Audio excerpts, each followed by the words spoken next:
Good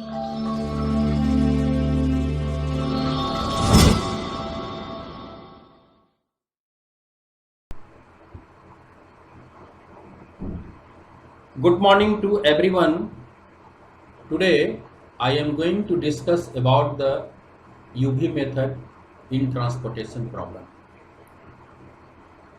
UV method के बारे में डिस्कशन के पूर्व सबसे पहले मैं इसके डिफिनेशन देने जा रहा हूँ. This method is to optimize the initial basic visible solution. The values of ui and vj have to be found for the rows and the column respectively. For all basic variables x, I, j, solve the system of equation ui plus vj is equal to cij is the cost value only for the occupied cell or allocated cell. यानी ui और vj यहाँ penalty है. Penalty को देने के लिए हम लोग एक फार्मूले के माध्यम से जो ऑक्युपाइड सेल हैं इसमें सारे ui vi को हम लोग प्राप्त करेंगे. इसके बाद phase two solve Modi method of transportation problem. There are two phases to solve Modi method of transportation problem. First one is find the initial basic feasible of transportation problem, and second one optimization of the initial basic feasible solution from the given method. इसके लिए जो initial basic feasible solution प्राप्त करने के बाद जो हम लोग ऑप्टिमाइजेशन की प्रक्रिया करेंगे जिसमें कई मेथड ट्रांसपोर्टेशन प्रॉब्लम के लिए जो हमने पूर्व में north west corner, matrix minima method, Vogel approximation method, column minima method और रो मिनिमा मेथड को माध्यम से हम लोग इनिशियल बेसिक फिजिबल सॉल्यूशन प्राप्त करने के बाद उसके उपरांत हम लोग मोदी मेथड का माध्यम से हम लोग ऑप्टिमिलिटी चेक करेंगे. उस ऑप्टिमिलिटी प्राप्त करने के पहले हम लोग check whether the problem is balance और not. For current basic solution we check whether the problem is balanced or not. If the total sum of supply from the sources is equal to the sum of the demand for this destination, then the transportation problem is balanced.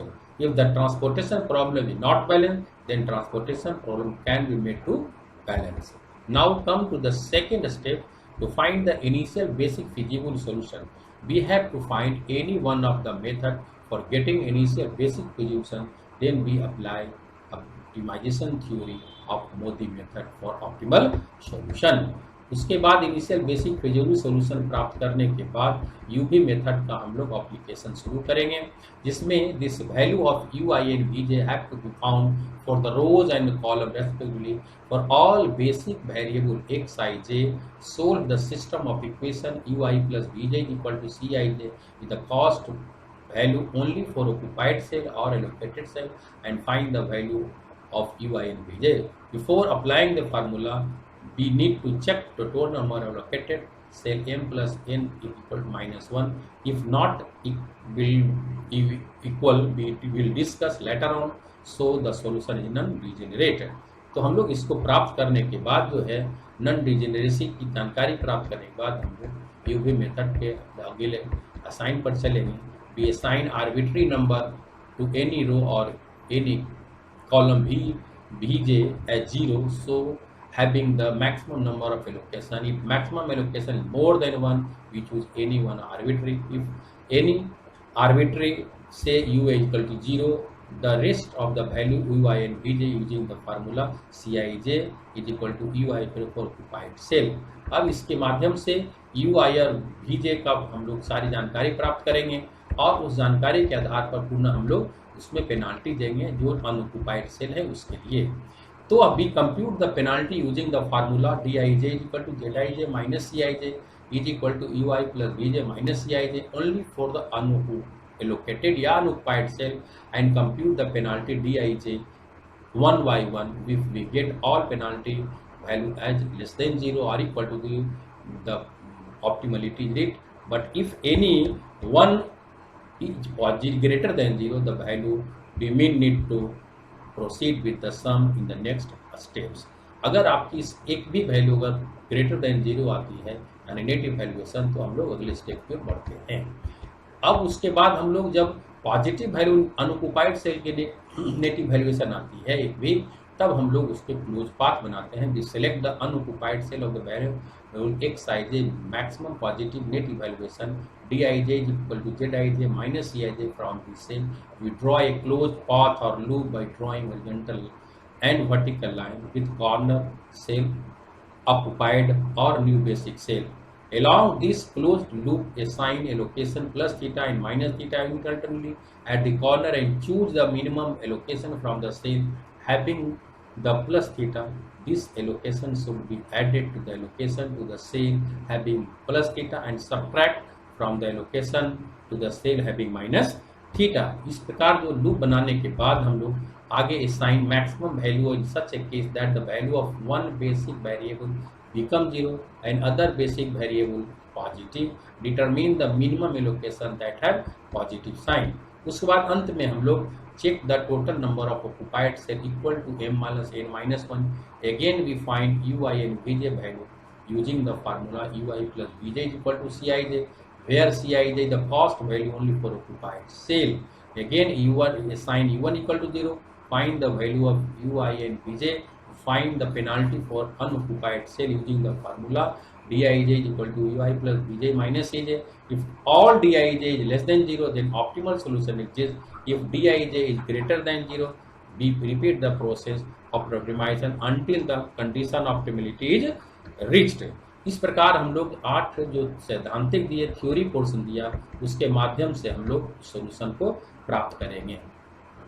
अब determine an initial basic Fuseliu solution by the transportation problem north west corner method rule and find the optimal solution.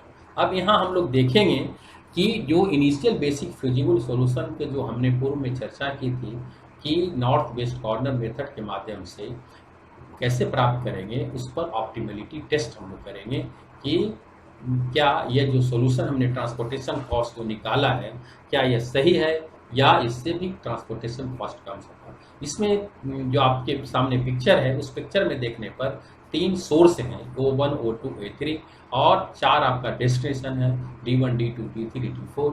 जहां availability है वह O1 के लिए 14 unit, O2 के लिए 60 unit, O3 के लिए 5 यूनिट और requirement D1 destination 6 unit, 10 unit, 15 इन 4 यूनिट। अगर अवेलेबिलिटी जोड़ा जाए तो 14 plus 16 plus 5 is equal to 35। Requirement है जो 6 plus 10 plus 15 plus 4 is equal to 35, यानी अवेलेबिलिटी और रिक्वायरमेंट दोनों सेम है। इस कारण इसको हम लोग बैलेंस्ड बेसिक प्रॉब्लम कहेंगे, यानी ये प्रॉब्लम जो है बिल्कुल बेसिक प्रॉब्लम बैलेंस है। तब इसको हम लोग जो नॉर्थ वेस्ट कॉर्नर मेथड से जो हमने ट्रांसपोर्टेशन कॉस्ट निकाला था उस ट्रांसपोर्टेशन कॉस्ट को हम लोग ज्ञात करेंगे और इस ट्रांसपोर्टेशन कॉस्ट में जो आपका ऑक्यूपाइड सेल जो हमने प्राप्त किया था 6, 8, 2, 14, 1, 4, इसको हम लोग कॉस्ट से गुना करने के बाद आपका ट्रांसपोर्टेशन कॉस्ट आ जाएगा, यानी 6 into 6 plus 8 into 4 plus 2 into 9 plus 14 into 2 plus 1 into 6 plus 4 into 2 is equal to 128 आपको नॉर्थ वेस्ट कॉर्नर मेथड से इनिशियल बेसिक फिजिबल सॉल्यूशन आपको प्राप्त हुआ। अब इनिशियल बेसिक फिजिबल सॉल्यूशन जब प्राप्त होने हैं उसके बाद हम लोग आगे की प्रक्रिया करेंगे। अब हम लोग आगे की प्रक्रिया को देखने के लिए हम लोग जो नॉर्थ वेस्ट कॉर्नर मेथड से हमने जो एक ट्रांसपोर्टेशन कॉस्ट निकाला, अब इसको यूवी मेथड के सहारे के द्वारा हम लोग ऑप्टिमाइजेशन की इसकी जांच करेंगे। We now proceed to obtain the optimal solution from the initial basic feasible by using the optimality test. Obviously the starting BFS है m plus n minus 1, 3 plus 4 equal to minus 1 equal to 6। अब इसमें सबसे महत्वपूर्ण चीज़ है इसकी optimality test को verify करने के लिए जितने नंबर ऑफ रोज हैं और कॉलम हैं उसको जोड़ने के बाद -1 घटाएंगे, वह total number of allocated cell के बराबर हो जाएंगे। तब उसकी ऑप्टिमलिटी टेस्ट हम लोग यूवी मेथड का सहारा ले सकते हैं, अन्यथा वो ऑप्टिमलिटी यहाँ हम लोग देखते हैं कि m plus n minus 1, 3 plus 4 minus 1 यानी 6 एलोकेशंस हैं, दैट बिकम 6 है। इस कारण इसको ऑप्टिमलिटी टेस्ट को सेटिस्फाइज कराता है। तो हम लोग अब आगे की प्रक्रिया इसकी ऑप्टिमलिटी टेस्ट करेंगे और उस ऑप्टिमलिटी टेस्ट करने के लिए हम लोग जो मैक्सिमम एलोकेशंस जो दिए हुए हैं, अगर फर्स्ट रो देखा जाए, सेकेंड थर्ड रो जिसमें दो दो एलोकेशन हैं, ऑक्युपाइड सेल्स हैं, या कॉलम में D2 दी और D3 में दो एलोकेशंस हैं या ऑक्युपाइड सेल है, इसमें से हम जो पेनाल्टी देंगे इसमें U1 को हम लोग 0 मानेंगे और उसके आधार पर U2, U3, V1, V2, V3, V4 का वैल्यू हम लोग प्राप्त करेंगे। अब इसको प्राप्त करने के लिए हम लोग जो फार्मूला की यूज करने जा रहे हैं, we find all UI and VJ using the formula UI plus VJ is equal to CIJ। इस फार्मूले के आधार पर हम लोग U1 पेनाल्टी को 0 मानने के बाद V1, V2, V3, V4 और U2, U3 को हम लोग प्राप्त करने के लिए U1 plus V1 is equal to C11, 0 plus V1 is equal to 6, यानी V1 का वैल्यू हमें 6 प्राप्त हुई। U1 plus V2 is equal to C12, this implies 0 plus V2 is equal to 4, V2 is equal to 4, U2 plus V2 is equal to C22, that is U2 plus 4 is equal to 9, U2 का value 5 प्राप्त हुआ। UT plus V3 is equal to C23, that is 5 plus V3 equal to 2, V3 is equal to -3, U3 plus V3 is equal to C3, that is -3 plus U3 is equal to 6, U3 is equal to 9, U3 plus V4 is equal to C34, that is 9 plus V4 is equal to 2, V4 is equal to -2 हमें प्राप्त हुआ। इस प्रकार जो है U1 का value 0 देने के बाद उपरयुक्त फार्मूला का सहारा लेते हुए हम सारे U2, U3, V1, V2, V3, V4 को प्राप्त कर लिए। अब उसके बाद हम लोग जो है उसकी ऑप्टिमिलिटी को टेस्ट करने के लिए हम लोग जितने भी अनऑक्युपाइड सेल हैं उस अनऑक्युपाइड सेल को हम लोग नेट इवैल्यूएशन निकालेंगे।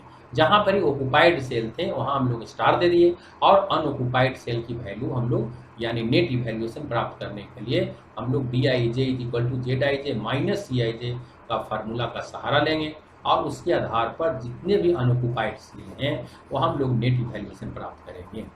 तो D13 अगर प्रो प्राप्त करना है नेट इवैल्यूएशन अनऑक्युपाइड सेल के लिए तो U1 plus V3 minus C13, that is अगर U1 का वैल्यू 0, V3 का वैल्यू -3, C13 का value -1, that is D13 equal to -4, D14 is equal to U1 plus V4 minus C14, that is 0 -7 -5 equal to -12, D21 is equal to U2 plus V1 minus C21, that is 5 plus 6 -8 is equal to -3, D24 equal to U2 plus V4 minus C24, 5 -7 equal to -9, D31 is equal to U3 plus V1 minus C31, that is 9 plus 6 minus 4 is equal to 11, D32 is equal to U3 plus V2 minus C32, that is 9 plus 4 minus 3 is equal to 10। ऊपर के जो जितने भी हमने प्राप्त किया unoccupied cell के लिए नेट इवैल्यूएशन, उस नेट इवैल्यूएशन में हम पाते हैं कि केवल 3 प्लेसेस पर जो सेल हैं जिसमें नेगेटिव साइन आपका -4, -12, -9 आया, रेस्ट 3 जो सेल हैं जिसमें हम लोग नेट इवैल्यूएशन प्राप्त किए हैं वो पॉजिटिव आ गए। अगर सारे सेल नेगेटिव आते नेट इवैल्यूएशन तो हम लोग यही ऑप्टिमल सॉल्यूशन प्राप्त कर लेते, लेकिन चूंकि DIJ सभी नेगेटिव नहीं हुए, इसमें 3 पॉजिटिव आ गए, इस कारण हम लोग जो मैक्सिमम नेट इवैल्यूएशन प्राप्त 11 हुआ उसको हम लोग थीटा मानेंगे और थीटा मानने के बाद जो पेनाल्टी देंगे ऑक्युपाइड सेल के लिए एक लूप बनानी होगी, जहाँ जहाँ ऑक्युपाइड सेल करेंगे उसको वर्टिकली और हॉरिजॉन्टल लेने के बाद हम लोग लूप बनाने के बाद आगे की प्रक्रिया हम लोग नेट UV मेथड का सहारा लेंगे। Now our objective to minimise the cost of transportation, the current basic feasible solution will not be optimal so long as any of this net evaluation is positive. If all Zij minus Cij less than 0, the solution is optimal to be optimal. But here all Dij is non-negative, that is Dij is greater than 0, so the solution is not optimal. B, go to the next step to find the optimal solution. X31 it entering the basis. अब उसके बाद जो हमने कहा था कि जो maximum net evaluation प्राप्त हुआ 11 प्राप्त हुआ, उस 11 की जगह पर हम लोग थीटा पुट करेंगे और जहाँ जहाँ एलोकेटेड सेल हैं या ऑक्युपाइड सेल हैं हम लोग लूप का सहारा लेंगे और हर एक स्थान पर अल्टरनेटिव प्लस थीटा और माइनस थीटा पुट करने के बाद हम एक लूप बन जाएगी। तो the value of theta can be seen from the allocation in the cell of loop having maximum penalty, a sign negative and positive sign alternately to the cell in the loop. Alternately, add theta to the cell having minus negative sign and subtract the same from the cell having the positive sign, starting the entering cell 31 and the basic cell theta in the loop. Add and subtract plus theta and minus theta from the transition cell of the loop. We select theta as minimum 1 minus theta, 2 minus theta, 6 minus theta is equal to 1. That means x33 lift the basis and putting the value of theta in the above cell. इस cell के आधार पर हम लोग जो है जितने भी मिनिमम हम लोग को प्राप्त करना है कि 1 minus theta, 2 minus theta, 6 minus theta, यही तीन जो हम लोग नेट इवैल्यूएशन प्राप्त किए थे या ऑक्युपाइड सेल में, हम लोग तीनों का मिनिमम निकालने के बाद थीटा का वैल्यू हम लोग 1 प्राप्त हुआ. और 1 को पुट करने के लिए हम लोग जितने भी सेल हैं ऑक्युपाइड सेल है 6 minus 1 is equal to 5, 8 plus 1 is equal to 9, 2 minus 1 is equal to 1, 14 plus 1 is equal to 15, theta is equal to 1 और 1 माइनस 1 इज इक्वल टू 0. यानी 1 माइनस 1 0 जो हुआ नॉन बेसिक सेल बन जाएंगे. और उसके आधार पर थीटा को पुट करने के बाद न्यू एलोकेटेड सेल आपके सामने प्राप्त हुआ 5, 9, 1, 15, 1 एंड 4. अब हम लोग जब ये प्राप्त हुई हम लोग नेट इवैल्यूएशन प्राप्त करेंगे. नेट इवैल्यूएशन यानी ट्रांसपोर्टेशन कॉस्ट जो अब हम लोग इसके पुट करने के बाद theta equal to 1, Z is equal to x11 c11, x12 c12, x22 c22, x23 c23 plus x31 c31 plus x44 c44. यानी minimum Z is equal to 6 into 5 plus 4 into 9 plus 9 into 1 plus 2 into 15 plus 4 into 1 plus 2 into 4 equal to 117. इस प्रकार हमने देखा कि पूर्व में जो transportation cost north west corner method से 128 यूनिट आई थे, पुनः हम लोग यूवी मेथड का सहारा लेते हुए 128 यूनिट से घट करके आपका 117 यूनिट आया. यानी ट्रांसपोर्टेशन कॉस्ट यूवी मेथड का सहारा लेने पर आपका मिनिमाइज हो गया. इस कारण जो है यह UV method north west corner method का ऑप्टिमिलिटी टेस्ट हुआ और इस पर हम लोग आगे की प्रक्रिया करेंगे. अब इसके लिए जो टेबल हम लोग लेंगे कि इम्प्रूव सॉल्यूशन प्राप्त करेंगे कि यूवी मेथड से जो हमने जो प्राप्त किया उस इम्प्रूव सॉल्यूशन, चूंकि सारे पॉजिटिव नहीं हुए इस कारण इम्प्रूव सॉल्यूशन पर हम लोग आगे की प्रक्रिया. इम्प्रूव सॉल्यूशन प्राप्त करने के लिए जो भी ऑक्युपाइड सेल है find all ui and vj using the formula ui plus vj is equal to cij with number of allocated cell m plus 1 n minus 1 is equal to 6. So the solution is taking maximum allocation in the column or row taking u1 is equal to 0. अब हम लोग u1 का value 0 देने के बाद पुनः हम लोग u2, u3, v1, v2, v3, v4 का वैल्यू हम लोग प्राप्त करेंगे. हम लोग पिक्चर से देखते हैं आपके सामने जो है फर्स्ट रो में 2 एलोकेशन है, सेकेंड रो में 2 ऑक्युपाइड सेल है, थर्ड रो देखते हैं तो 2 ऑक्युपाइड सेल है. हम लोग इसी प्रकार से u1 का वैल्यू 0 लेने के बाद हम लोग सारे वैल्यू को प्राप्त करने के लिए u1 plus v1 is equal to c11 that is 0 plus v1 is equal to c. v1 का वैल्यू हमें 6 प्राप्त हुई. u1 plus v2 is equal to c12, 0 plus v2 is equal to 4, v2 is equal to 4. u2 plus v2 is equal to c22 that is u2 plus 4 is equal to 9, u2 is equal to 5, u3 plus v1 is equal to c31 that is u3 plus 6 is equal to 4, u3 का value minus 2, u3 plus v4 is equal to c34 minus 2 plus v4 is equal to 2, v4 is equal to 2, u2 plus v3 is equal to c23 that is 5 plus v3 is equal to 2, v3 is equal to -3. इस प्रकार से हम लोग जितने भी u1 penalty देने के बाद u2, u3, v31, v2, v3 का वैल्यू हमने ऊपर के फार्मूले के आधार पर यानी ui plus vj equal to cij के माध्यम से हमने प्राप्त कर लिया.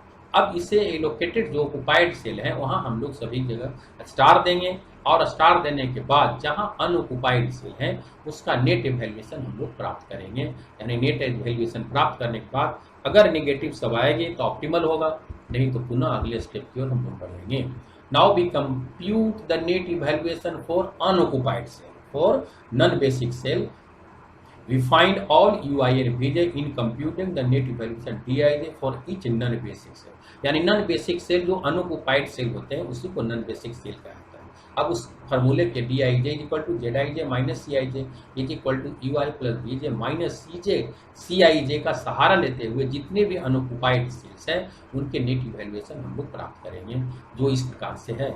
d13 यानी फर्स्ट रो और फर्स्ट रो और थर्ड कॉलम को देखा जाए तो d1 is equal 3 is equal to u1 plus v3 minus c13 is equal to सभी वैल्यू पुट करेंगे 0 minus 3 minus 1 equal to minus 4 d1 4 is equal to u1 plus d4 minus c1 4 0 plus 4 minus 1 equal to minus 1 t2 1 equal to u2 plus d1 minus t1 that is 5 plus 6 minus 8 is equal to 3 d2 4 is equal to u2 plus d4 minus c2 4 that is 5 plus 4 minus 7 is equal to 2 d3 2 is equal to u3 plus d2 minus c3 2 minus 2 plus 4 minus 3 is equal to minus 1 d3 3 is equal to u3 plus b3 minus c3 3 minus 2 minus 3 minus 6 is equal to minus 1 हम यहाँ देखते हैं कि जो भी unoccupied cell के लिए आपकी जो वैल्यू प्राप्त हुई -4 -1 -1 -11 जो है वो निगेटिव वैल्यू प्राप्त हुआ। लेकिन यहाँ पुनः सेकेंड रो पर देखते हैं तो जो नेट इवैल्यूएशन हमने प्राप्त किया वह 3 और 2 जो है एक दो पॉजिटिव वैल्यू है, इस कारण यहाँ भी ऑप्टिमल सोल्यूशन आपकी प्राप्त नहीं हुई। अब उसके बाद उसकी ऑप्टिमिलिटी को चेक करने के लिए पुनः हम लोग आगे के स्टेप बढ़ेंगे और उसके बाद हम लोग को लूप बनाने की जरूरत पड़ेगी। अब उसमें पूर्व में जो हमने देखा था कि इसमें जो 3 मैक्सिमम नेट इवैल्यूएशन प्राप्त है उस 3 को हम लोग थीटा देंगे और उसके बाद जितने भी ऑक्युपाइड सेल हैं उस ऑक्युपाइड सेल के सहारे से हम लोग लूप बनाने का प्रयास करेंगे और लूप बनाने के बाद हम लोग since all net evaluation dij are not negative it follow that the solution is not optimal the non-basic cell to 1 must enter the basis. A loop around 2 1 connected the basic cell and plus and minus theta are made in the transition cell of the loop. Hence, the previous optimal solution of transportation problem as follows. Here, minimum 5 minus theta 1 minus theta equal to 0. That becomes theta is equal to 1.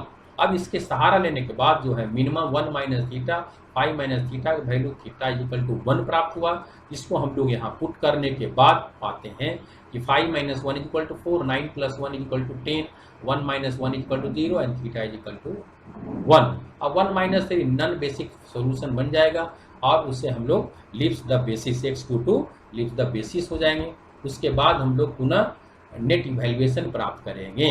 उस net evaluation प्राप्त करने के पहले हम लोग जितने भी occupied cell हैं जिसमें पुनः हम लोग जो फार्मूला आपके सामने है ui plus vj equal to cij जो ओलोकेटेड सेल है या ऑक्युपाइड सेल है उस ऑक्युपाइड सेल के माध्यम से हम लोग v1 v2 v3 v4 का वैल्यू प्राप्त करेंगे। और प्राप्त करने के लिए जो फार्मूला है इसमें u1 plus v1 equal to c11 that is 0 plus v1 is equal to c, v1 is equal to c, u1 plus v2 is equal to c12, 0 plus v2 equal to 4, v2 equal to 4, u2 plus v1 is equal to c21, u2 plus 6 is equal to 8, u2 is equal to 8, u2 plus v3 is equal to c23 and 2 plus v3 is equal to 2, v3 is equal to 0, u3 plus v1 is equal to c31 minus 6 plus u3 that is 4, u3 is equal to minus 4, u3 plus v4 equal to c34 that minus 2 plus v4 equal to 2 v4 equal to 4। तो हमें जो है u1 के 0 put करने के बाद जितने भी ऑक्युपाइड सेल हैं उसके माध्यम से ये सारे पेनाल्टी को हमने प्राप्त कर लिया। उस पेनाल्टी को प्राप्त करने के बाद हमने जो बताते हैं कि जितने भी अनऑक्युपाइड सेल हैं उसको हम लोग को वैल्यू नेट इवैल्यूएशन निकालना है। जहाँ भी ऑक्युपाइड सेल हैं उस ऑक्युपाइड सेल के में हम लोग चेक करते हैं कि नॉन डिजेनरेट सॉल्यूशंस हैं आपके सामने। इस कारण जो है नॉन डिजेनरेट में चूंकि हम लोग m प्लस n माइनस 1 यहाँ भी देखते हैं तो 3 प्लस 4 माइनस 1 यानी 6 एलोकेटेड ऑक्युपाइड सेल है। अब हम लोग स्टेप 12 को नेट इवैल्यूएशन प्राप्त करेंगे। उस नेट इवैल्यूएशन प्राप्त करने के लिए हम लोग dij equal to zij minus cij is equal to ui plus bj minus cij का सहारा लेंगे। जितने भी अनऑक्युपाइड सेल हैं d13 is equal to u1 plus v3 minus c13 that is 0 plus 0 minus 1 equal to minus 1, d14 is equal to u1 plus v4 minus c14 0 plus 4 minus 1 equal to minus 1, d22 is equal to u2 plus v2 minus c22 2 plus 4 minus 9 equal to minus 3, d24 equal to u2 plus v4 minus c24 2 plus 4 minus 7 is equal to minus 1, D3 equal to U3 plus V2 minus C3 2 minus 2 plus 4 minus 3 equal to minus 1, D3 equal to U3 plus V3 minus 3 minus 2 plus 0 minus 6 equal to minus 8। इस प्रकार हम देखते हैं कि जितने भी आपका net evaluation है, यहाँ सभी नेट इवैल्यूएशन यानी जो पेनाल्टी दी है सभी निगेटिव बना, यानी इस स्थान पर हमें ऑप्टिमल सॉल्यूशन प्राप्त हो गया। इसमें एक भी DIJ पॉजिटिव नहीं है, इस कारण नेट इवैल्यूएशन हमें प्राप्त हो गया। इस प्रकार ऑप्टिमल सॉल्यूशन हमें प्राप्त हुई। अब उस ऑप्टिमल सॉल्यूशन जो हमने नेट प्राप्त किया था इसके पूर्व में जो ऑक्युपाइड सेल था, उस ऑक्युपाइड सेल में ऊपर के फार्मूले यानी मिनिमम जेट जो प्राप्त करने के लिए हम लोग 6 × 4 plus 4 × 10 plus 8 × 1 plus 2 × 15 plus 4 × 1 plus 2 × 4 plus is equal to 114 आ गया। इस प्रकार हम लोग फाइनल सॉल्यूशन हमने प्राप्त कर लिया और उस फाइनल सॉल्यूशन प्राप्त करने के बाद हम लोग ऑप्टिमाइजेशन सॉल्यूशन यानी हमने नॉर्थ वेस्ट कॉर्नर से 128 यूनिट पुनः ऑप्टिमलिटी चेक किए तो 117 यूनिट और फाइनल ऑप्टिमलिटी टेस्ट में 114 यूनिट सबसे मिनिमम ट्रांसपोर्टेशन हमें प्राप्त हुआ। इस प्रकार हमने final solution optimal solution UV method के सहारे से प्राप्त हो गया। Thank you for watching this video. Do not forget to like, share and comment our video to those who are studying UV method. इस प्रकार आप सभी से अनुरोध है कि जो भी नेट की तैयारी, UPSC की तैयारी या MSc की तैयारी करते हैं छात्र छात्राएं और विद्वद्गणों से अनुरोध है कि आप निश्चित रूप से अगर अच्छी पसंद है तो आप कमेंट करें, शेयर करें और विजन करें और निश्चित रूप से आप बहुत ही लाभदायक हैं। Thank you to everyone, thank you very much. Okay.